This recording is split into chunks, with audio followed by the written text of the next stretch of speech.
let's roll it back a few years and explain like how I came across you. About Yeah, must have been like 8 years ago, but I came across you because you were you were somewhat of like a niche online character known as the infamous Tommy B. yeah. Can you tell people who don't have a clue what the hell who that is, what that is?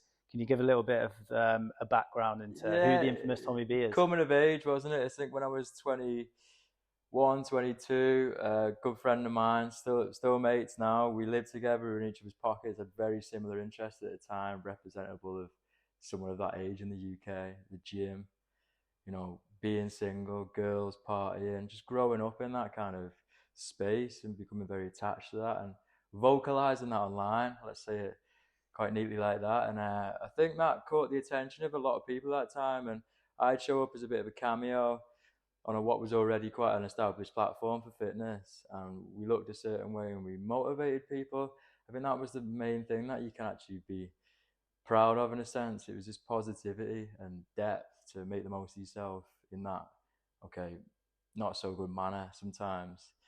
But it's that lives on in both myself and Joe, obviously. He's obviously still doing that, but that's why we had appreciation with each other and life at the time. We really pushed that energy. So we used to obviously make videos, didn't we? Go into IP for having a very good time, mate, setting a mantra in what we do. So yeah, the videos that we used to put out was something of positivity, had a lot of energy. We moved around, we were traveling. We obviously had an interest in being single and what that meant, going out partying, just showing everyone a good time. I think a lot of people resonated with that at that moment and wanted to kind of also be like that at that age. And you realize how many people it actually touched, and it became quite a cult philosophy and a following. And it's been very good in these years as I kind of moved and fell back into focusing on myself and doing my art and the things that was existed in me and just losing